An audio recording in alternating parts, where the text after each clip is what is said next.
Welcome to Monday's The Daily Spread. We're a little bit late today. It's looking like we're about 17 minutes late. Sorry about that. It is Monday, and we all know Mondays kind of suck, so please forgive us. I'm Chris Ross. As I said, this is The Daily Spread. It's brought to you by LandGrantGauntlet.com. You can follow us on Twitter at @the_LGG. Of course, you can follow us on Facebook as well, which you probably might be seeing this video, or if you're watching on YouTube after the fact, kind of hit that subscribe button. Huge help for us. Lots to talk about today. Lots to talk about. Should be a great show. West Virginia has an interesting, David Sills, their receiver for the Mountaineers, has an interesting story. Should be hopefully a great year for him. Little bit, the Sooners, what will their defense look like this year? Some changes being made there. And then we'll talk a little bit about which bottom team in the Big 12 will have the better year this season. We'll get into that some. There's more things like the Texas Tech spring game. Cliff It is Monday, definitely. Cliff Kingsbury's defense. He's kind of shifting gears. He himself is kind of loosening his reins and his control on the offense, kind of giving that more to his coordinator, and he's focusing more on other areas of the team. So what does that look like? What does that mean for the Red Raiders this coming year? We'll talk about all that and more, but first, as I like to do, let's go ahead and tweet the show out so we get people in here. Let's talk some football. That's what we're about. Hopefully everybody had a great weekend. I did. Alright, there is the show. Let me grab this and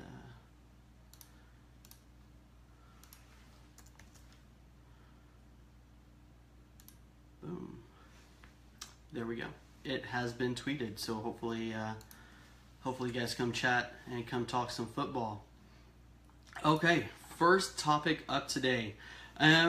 David Sills, his story is really cool. I first saw this on, let me pull this up real quick so I can actually get this right. I first saw this on WVUsports.com and then the Charleston Gazette. They both kind of did similar articles, and it kind of inspired me to kind of write this up myself. It's a fantastic story. You may remember him. I kind of do. Back several years ago, he was featured on ESPN and Sports Center as being just a prodigy quarterback. And Lane Kiffin actually, he committed to Lane Kiffin in USC as a 7th grader. And you guys remember that he was 13 years old and he's committing to USC, and they were actively recruiting him. Kind of a crazy story there. Well, he ended up at West Virginia when all was said and done. But he's buried on the depth chart behind Skylar Howard. Howard won the starting job, but they still wanted to use Sills' talent. And so Holgorsen moved him over to receiver, where he had, he actually had not a great year or anything, but he played in 4 games, caught 7 passes in 2015 for 131 yards as a receiver. But still, his dream was to play college quarterback. I mean, that's understandable. He had been told since he was in middle school that he was going to be a Division I college quarterback and be very good. So that's his dream. So back in June of last year, we wrote it up. When he left, he transferred out of West Virginia, and he ended up at a JUCO school. I believe it was El Camino Junior College.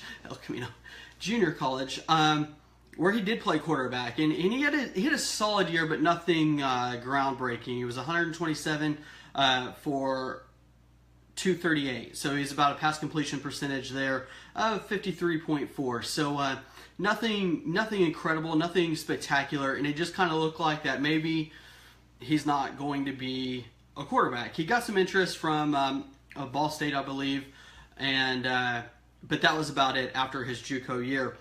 So his coaches, I believe his quarterback's coach actually, said maybe let's give this a shot and kind of market you as a receiver again and see if you pick up more interest. And that's when Dana Holgorsen called back and said, if you're interested in being a receiver, we'd love to have you back. And sure enough, that's where In February, he signed with West Virginia once again. So he is back. His story is really interesting. It's very unique. We have that on the front page. Definitely check that out. Hopefully he has a big year this year. It looks like Holgerson has kind of moved him to the slot.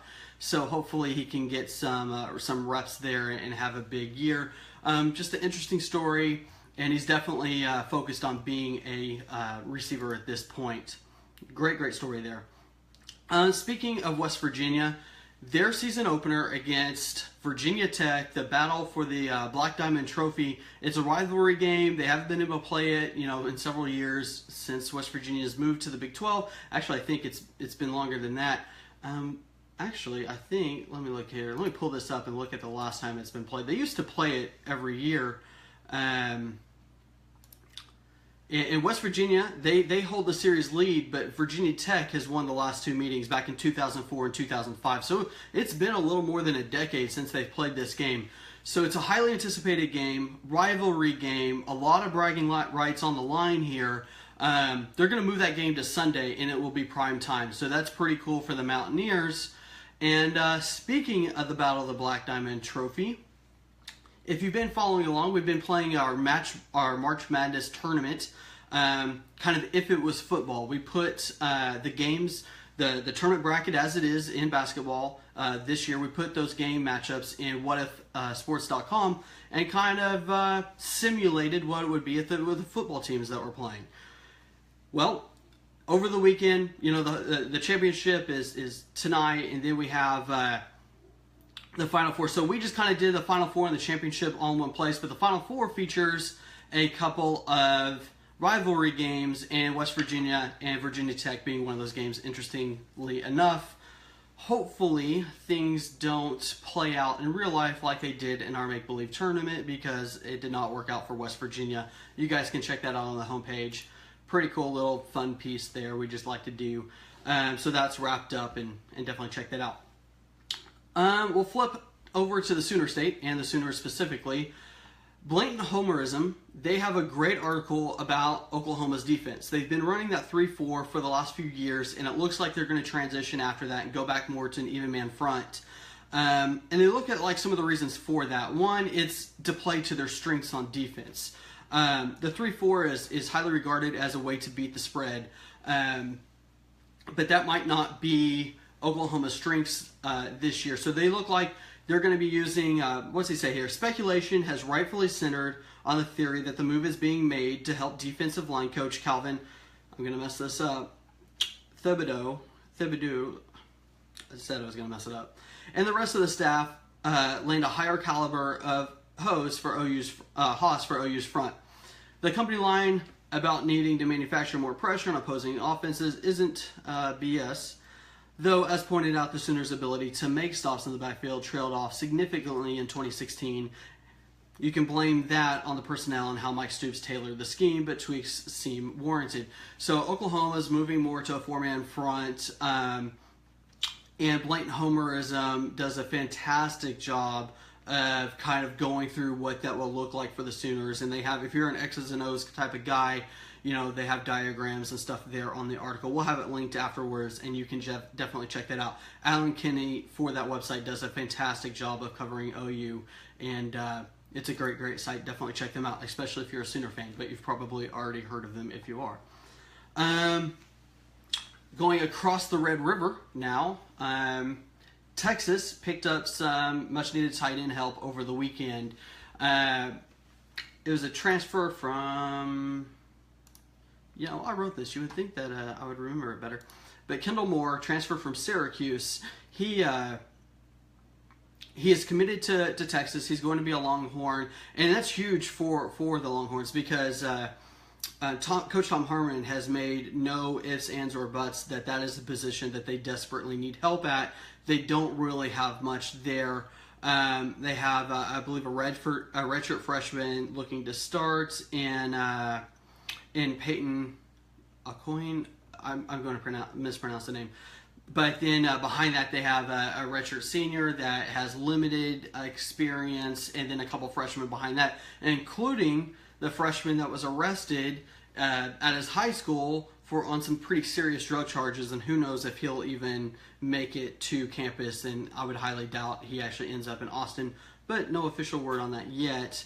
So tight end is definitely a position that the Longhorns needed help in.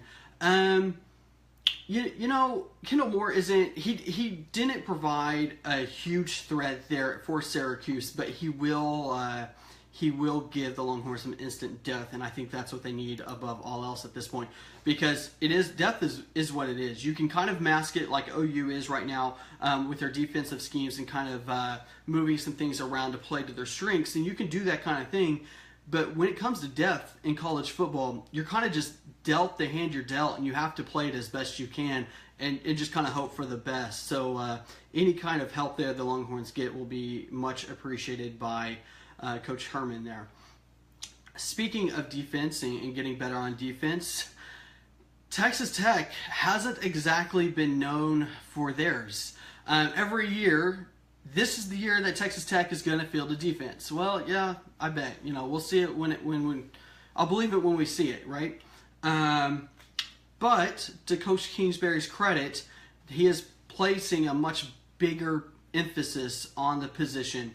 And there's a couple of articles out, one by ESPN, and it kind of looks at how Kingsbury has shifted gears and is kind of taking his hands off the offense, kind of handing that off to his coordinator more, and focusing more on he is focusing more on the run game and then on defense and helping David Gibbs kind of get better in that area. Staking the Plains has a great little recap of their spring game that was held at Frisco at the Dallas Cowboys World headquarters there over the weekend, and they talk a lot about the defense, about how the defense looks improved, right? So this might actually be the year that the Red Raiders field a defense and have a competent defense. As Staking the Plains, Seth Jungman, he recognizes that these athletes, they just look bigger, they look stronger, they look the part, basically. So we'll see. I don't know. I think it's going to be hard for the Red Raiders to make any noise this year. I mean, let's be honest. Patrick Mahomes carried that team a year ago. Kingsbury basically said that an injured Patrick Mahomes is better than a healthy Nick Shimonek, because he kept playing Mahomes over Shimonek, even though Mahomes wasn't 100%, and you could clearly tell that he wasn't 100%. So I do think that if you're a Red Raider fan, this might be a bit of a long season to kind of get back into what we're going to talk about next, and that is which bottom half of the Big 12 team will make the biggest jump in this upcoming season. And this is kind of a round table that we put to the writers, the LGG writers, and we kind of talked about it. And we posted that up on Friday, and you can definitely check that out. A lot of the guys are high on Texas, understandably. You know, the Longhorns, they had a lot of talent. They have guys. They have playmakers, and Coach Herman seems to be a good coach. Here's the thing.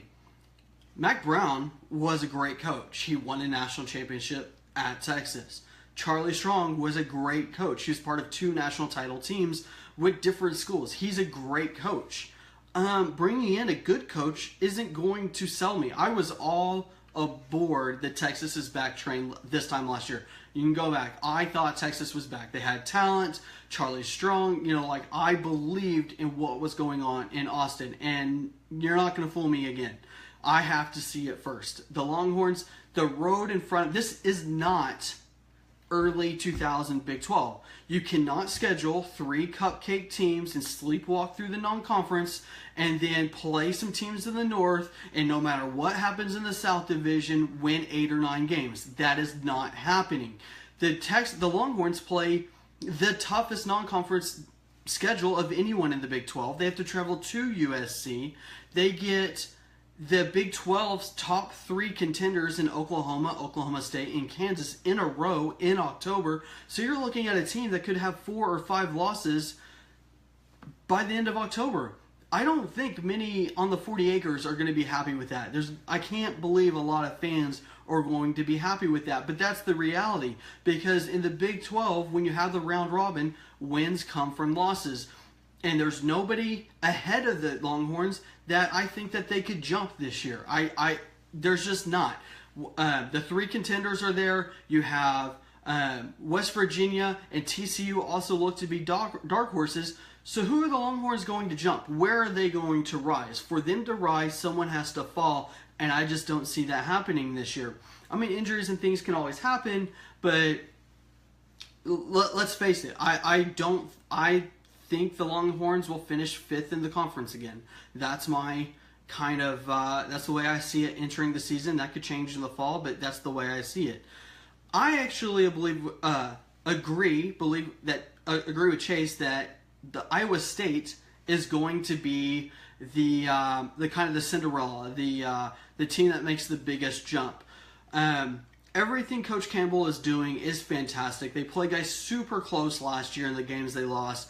They destroyed the Red Raiders. They won some big games last year, or the games they won, they look good. Jacob Park, he has cemented himself as the quarterback this year. He has a better grasp on the season. I just believe that you look at Baylor and Texas Tech, and they both have issues, that I believe Iowa State can jump both of them and kind of have a much better year than they did last year.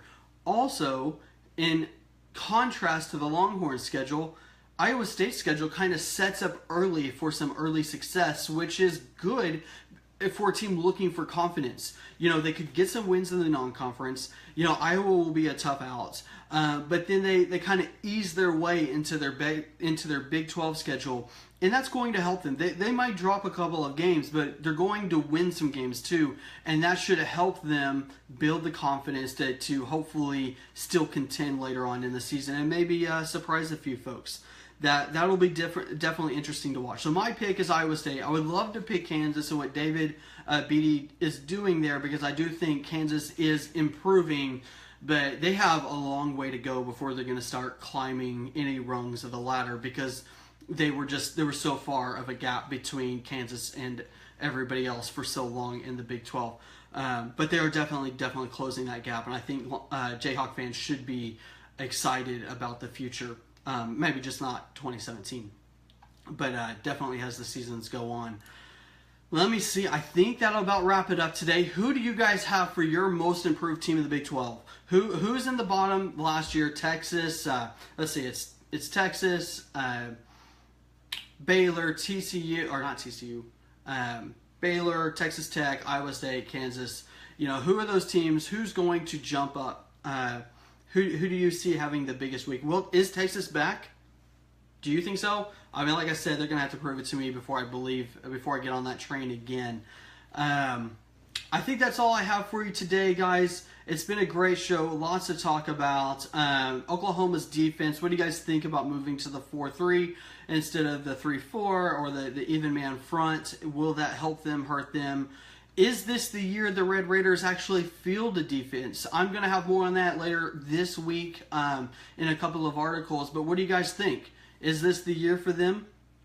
I don't know. I do think that their defense should be improved. It should be. They have consistency at the coaching position. They have some better athletes. Guys are learning the system a little bit more. They should have a better defense. But as Kansas, I just got done talking about, has a ways to go before they, as they have to close the gap. Texas Tech has to close the gap on their defense compared to everybody else, because it's been so bad for so long. I think that's all I got today, guys. Definitely leave your comments. Let us know what you think. If you like it, hit the thumbs up button. I see a lot of thumbs up and hearts and stuff like that right now. I love it, guys. Thank you so much. If you don't like it, hit the thumbs down or whatever, and we'll work on improving the show. If you're watching this on YouTube afterwards, hit the subscribe button. That's a huge help, and you can catch every show. We do this every weekday, kind of go over the Big 12's news.